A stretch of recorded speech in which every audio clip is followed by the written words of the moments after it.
leyendo. Brida, ¿estás lista? ¿Sí? Durante una semana, Brida dedicó media hora al día a esparcir su baraja sobre la mesa de la sala. Acostumbraba a acostarse a las 10 de la noche y colocar el despertador para la 1 de la madrugada. Se levantaba, hacía un rápido café y se sentaba para contemplar las cartas, procurando comprender su lenguaje oculto. La primera noche estuvo llena de excitación. Brida estaba convencida de que Wicca le había pasado alguna especie de ritual secreto e intentó colocar la baraja exactamente como ella lo había hecho, segura de que mensajes ocultos acabarían por revelarse. Después de media hora, con excepción de algunas pequeñas visiones que ella consideró fruto de su imaginación, nada de especial sucedió. Brida repitió lo mismo en la segunda noche. Wicca había dicho que la baraja le contaría su propia historia. Y a juzgar por los cursos que ella había frecuentado, era una historia muy antigua, de más de 3000 años de edad, cuando los hombres estaban aún próximos a la sabiduría original. Los dibujos parecen tan simples, pensaba ella. Una mujer abriendo la boca de un león, un carro tirado por dos animales misteriosos, un hombre con una mesa llena de objetos frente a él. Había aprendido que aquella baraja era un libro donde la sabiduría divina anotó los principales cambios del hombre en su viaje por la vida.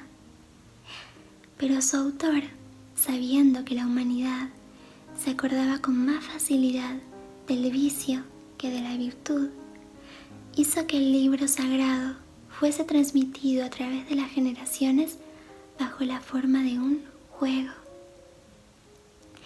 La baraja era una invención de los dioses. No puede ser así de simple, pensaba Brida. Cada vez que esparcía las cartas sobre la mesa, conocía métodos complicados, sistemas elaborados, y aquellas cartas desordenadas comenzaron a desordenar también su raciocinio. La sexta noche tiró todas las cartas al suelo.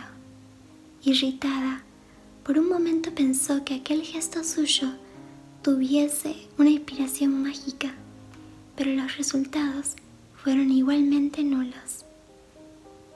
Apenas algunas intuiciones que ella no conseguía definir y que siempre consideraba como fruto de su imaginación. Al mismo tiempo, la idea de la otra parte no se le iba de la cabeza ni por un minuto. Al principio creyó que estaba volviendo a la adolescencia, a los sueños del príncipe encantado que cruzaba montañas y valles para buscar a la dueña de un zapatito de cristal o para besar a una mujer adormecida. Los cuentos de hadas siempre hablan de la otra parte, bromeaba ella misma. Los cuentos de hadas fueron su primera inmersión en el mundo mágico en el que estaba ahora ansiosa por entrar. Y más de una vez se preguntó por qué las personas terminaban alejándose de este mundo, aún sabiendo las inmensas alegrías que la infancia dejaba en sus vidas. Quizá porque no están contentas con la alegría. Encontró su frase medio absurda, pero la registró en su diario como algo creativo. Después de una semana, con la idea de la otra parte rodeándolo en la mente, Brida empezó a ser poseída por una sensación aterradora, la posibilidad de escoger al hombre equivocado. La octava noche, al despertarse una vez más para contemplar sin ningún resultado las cartas del tarot, decidió invitar a su novio a cenar al día siguiente. Escogió un restaurante que no era muy caro, pues él siempre quería pagar las cuentas, a pesar de que el sueldo como asistente catedrático de física era bastante más bajo que el de ella como secretaria. Aún era verano y se sentaron en una de las mesas que el restaurante colocaba en la acera, a la orilla del río. «Quiero saber cuándo los espíritus me dejarán dormir contigo otra vez», dijo Lawrence de buen humor. Brida lo miró con ternura. Le había pedido que estuviera 15 días sin ir al departamento y él había accedido, haciendo tan solo las protestas suficientes para que ella entendiese cuánto la amaba.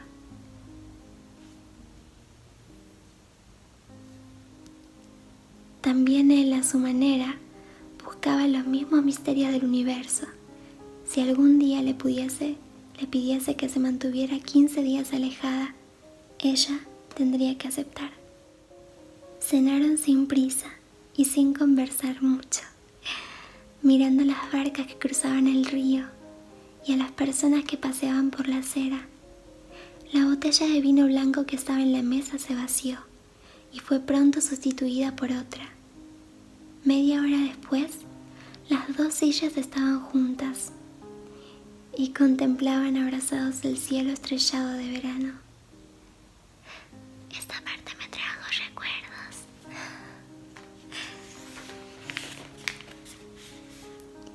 «Fíjate en este cielo», dijo Lawrence, acariciándole los cabellos. «Estamos mirando un cielo de millares de años atrás». Él le había dicho eso el día en que se encontraron, pero Brida no quiso interrumpir. Esta era la manera en que él compartía su mundo con ella. Muchas de estas estrellas ya se apagaron y sin embargo sus luces todavía están recorriendo el universo. Otras estrellas nacieron lejos y sus luces aún no llegan hasta nosotros. Entonces, ¿nadie sabe cómo es el cielo verdadero? Ella también había hecho esa pregunta la primera noche, pero era bueno repetir momentos tan agradables. No lo sabemos. Estudiamos lo que vemos y no siempre lo que vemos es lo que existe. Quiero preguntarte otra cosa. ¿De qué materia estamos hechos? ¿De dónde vinieron esos átomos que forman nuestro cuerpo? Lawrence respondió, mirando el cielo antiguo. Fueron creados junto con estas estrellas y este río que estás viendo, en el primer segundo del universo. Entonces, después de este primer momento de creación, ¿no se añadió nada más? Nada más. Todo se movió y se mueve. Todo se transformó y continúa transformándose. Pero toda la materia del universo es la misma de billones de años atrás, sin que un átomo tan siquiera haya sido agregado. Brida se quedó mirando el movimiento del río y el movimiento de las estrellas. Era fácil percibir el río corriendo sobre la tierra, pero era difícil notar a las estrellas moviéndose en el cielo. No obstante, uno y otra se movían.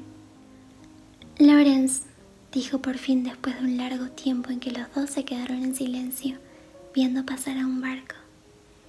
«Deja que te haga una pregunta que puede parecer absurda. ¿Es físicamente posible que los átomos que componen mi cuerpo hayan estado en el cuerpo de alguien que vivió antes de mí?» Lawrence la miró espantado. «¿Qué es lo que estás queriendo saber?» «Solo esto que te pregunté. ¿Es posible?» Pueden estar en las plantas, en los insectos, pueden haberse transformado en moléculas de helio y estar a millones de kilómetros de la Tierra. Pero, ¿es posible que los átomos del cuerpo de alguien que ya murió estén en mi cuerpo y en el cuerpo de otra persona? Él se quedó callado por algún tiempo. «Sí, es posible», respondió finalmente. Una música distante comenzó a sonar. Venía de una barcaza que cruzaba el río, y a pesar de la distancia, Brida podía distinguir la silueta de un marinero enmarcada por la ventana encendida. Era una música que le recordaba su adolescencia y traía de vuelta los bailes en la escuela, el olor de su cuarto, el olor de la cinta con que acostumbraba atarse la cola de cabello. Brida se dio cuenta de que Lawrence jamás había pensado en lo que ella acababa de preguntarle, y quizás en este momento estuviera procurando saber si en su cuerpo había átomos de guerreros vikingos, de explosiones volcánicas, de animales prehistóricos y misteriosamente desaparecidos. Pero ella pensaba en otra cosa. Todo lo que quería saber era si el hombre que la abrazaba con tanto cariño había sido, un día, parte de ella misma. La barca se fue acercando y su música comenzó a llenar todo el ambiente. En otras mesas se interrumpió también la conversación para descubrir de dónde venía aquel sonido, porque todos tuvieron algún día una adolescencia, bailes en la escuela y sueños con cuentos de guerreros y hadas. Te amo, Lawrence. Y Brida deseó fervientemente que aquel muchacho que sabía tantas cosas sobre la luz de las estrellas tuviese un poco de alguien que ella fuera un día. No lo conseguiré. Brida se sentó en la cama y buscó el paquete de cigarrillos en la mesita de luz. Contrariando todos sus hábitos, resolvió fumar estando aún en ayunas. Faltaban 2 días para encontrarse otra vez con Wicca. Durante aquellas semanas tenía la certeza de haber dado lo mejor de sí.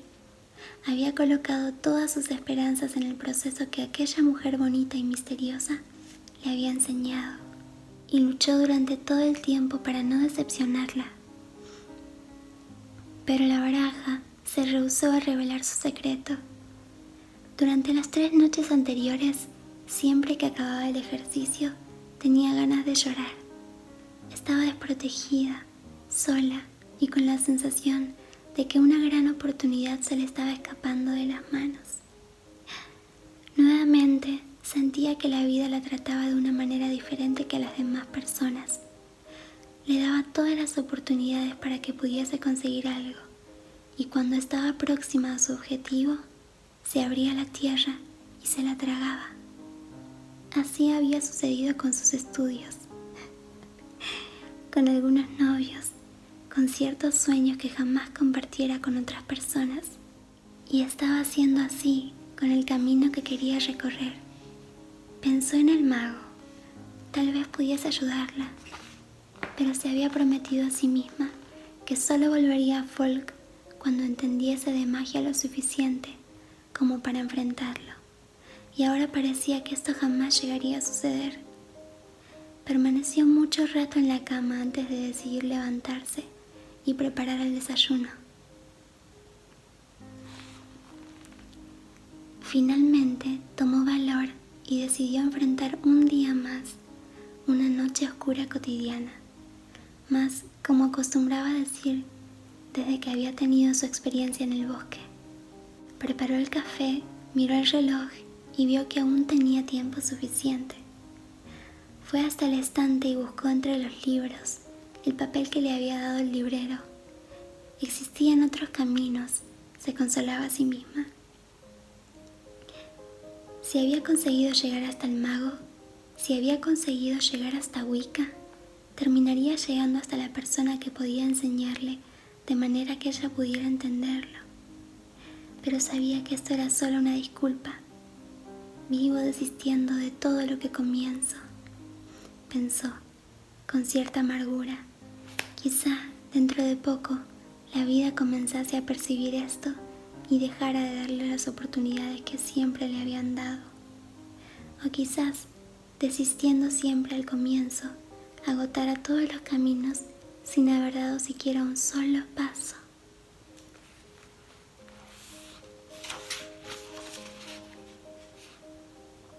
Pero ella era así, y se sentía cada vez más débil, más incapaz de cambiar. Hasta hace algunos años lamentaba sus actitudes. Aún era capaz de algunos gestos de heroísmo. Ahora Se estaba acomodando a sus propios errores. Conocía a otras personas así. Se acostumbraban a sus faltas y en poco tiempo confundían sus faltas con virtudes. Entonces ya era demasiado tarde para cambiar de vida. Pensó en no llamar a Wicca, simplemente desaparecer. Pero existía la librería y ella no tendría valor para presentarse allí de nuevo. Si desaparecía así, el librero la trataría mal la próxima vez. Muchas veces, por causa de un gesto impensado mío con una persona, terminé apartándome de otras que me eran queridas. Ahora no podía ser así. Estaba en un camino donde los contactos importantes eran muy difíciles. Tomó valor y marcó el número que estaba en el papel. Wicca atendió al otro lado.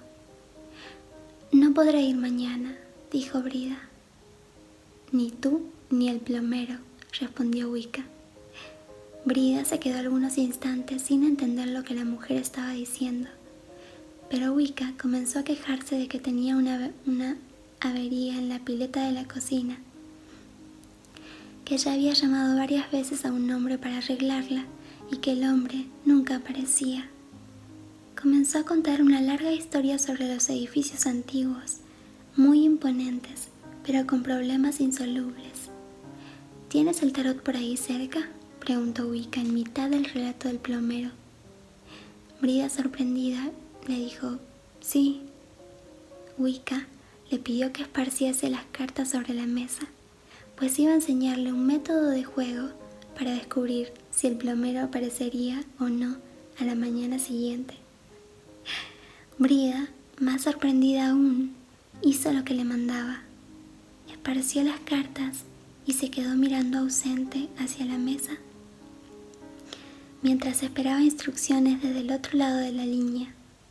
El valor para decir el motivo de la llamada se iba desvaneciendo poco a poco. Wicca no paraba de hablar y Brida resolvió escucharla con paciencia. Quizá consiguiese hacerse amiga de ella. Quizás, entonces, ella fuese más tolerante y le enseñase métodos más fáciles de encontrar la tradición de la luna. Wicca, mientras tanto, iba pasando de un asunto a otro. Después de hacer todas las quejas sobre los plomeros, comenzó a contarle la discusión que había tenido bien temprano con la administradora sobre el sueldo del portero del edificio. Después, enlazó ese asunto con unas consideraciones sobre las pensiones que estaban pagando a los jubilados. Brida acompañaba todo aquello con murmullos afirmativos.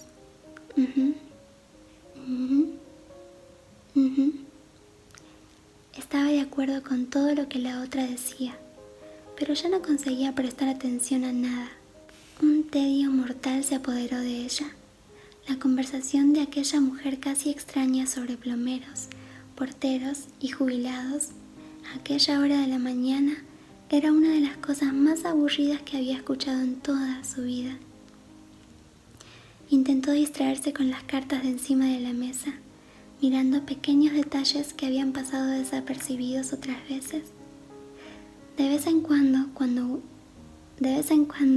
Wicca le preguntaba si la estaba escuchando, y ella musitaba que sí. Pero su mente estaba lejos, viajando, paseando por lugares donde jamás estuviera. Cada detalle de las cartas parecía empujarla más hondo en el viaje. De repente, como quien penetra en un sueño, Brida percibió que ya no conseguía escuchar lo que la otra le decía. Una voz que parecía venir de dentro de ella, pero que ella sabía que venía de afuera, comenzó a susurrarle algo. ¿Estás entendiendo? Brida decía que sí. Sí, estás entendiendo, dijo la misteriosa voz. Esto, no obstante, no tenía la menor importancia. El tarot frente a ella comenzó a mostrar escenas fantásticas. Hombres vestidos apenas con tangas, cuerpos bronceados al sol y cubiertos de aceite. Algunos usaban máscaras que parecían gigantes cabezas de pez. Nubes pasaban corriendo por el cielo, como si todo estuviese en un movimiento mucho más rápido que el normal, y la escena cambiaba de repente a una plaza, con edificios monumentales, donde algunos viejos contaban secretos a unos muchachos. Había desesperación y prisa en la mirada de los viejos, como si un conocimiento muy antiguo estuviese a punto de perderse definitivamente. Apareció una puerta. Era una puerta pesada, como la puerta de un viejo castillo. La puerta se aproximaba a Brida, y ella presintió que en poco tiempo conseguiría abrirla. «Vuelve de allí», dijo la voz. «Vuelve, vuelve», dijo la voz del teléfono. Era Wicca. Brida quedó irritada porque estaba interrumpiendo una experiencia tan fantástica para volver a hablar de porteros y plomeros. «Un momento», respondió. Luchaba por retornar a aquella puerta, pero todo había desaparecido de su frente. «Sé lo que pasó», repitió Wicca, ante el silencio de Brida. «Ya no voy a hablar más del plomero. Estuvo aquí la semana pasada y ya arregló todo».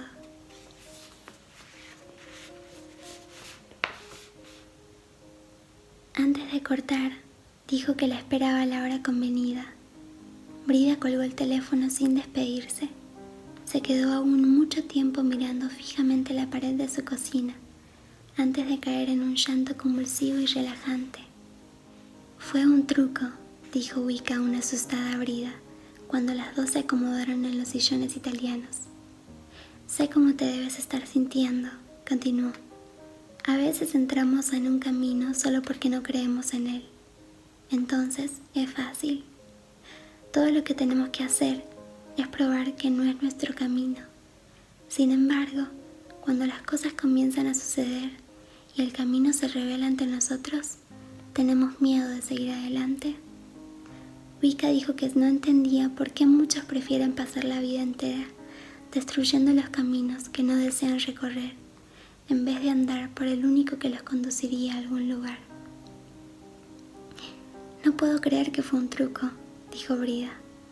Ya no tenía aquel aire de arrogancia y desafío.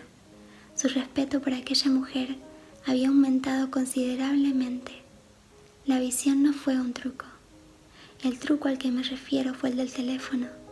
Durante millones de años, el hombre siempre habló con aquello que conseguía ver. De repente, en apenas un siglo, el ver y el hablar fueron separados. Creemos que estamos acostumbrados a esto y no percibimos el inmenso impacto que ello causó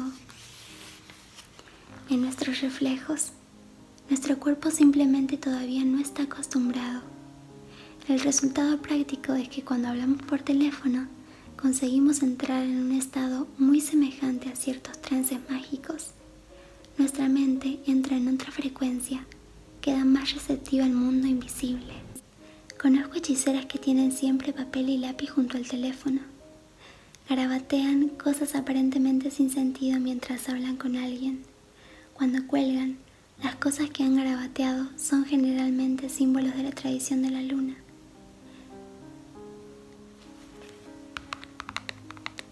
Bueno, me parece que eso ya fue bastante de Brida hoy. Espero que te haya gustado mucho y que puedas descansar o que hayas podido relajarte un poquito. Es un libro muy hermoso, ¿no? Es una historia muy bonita.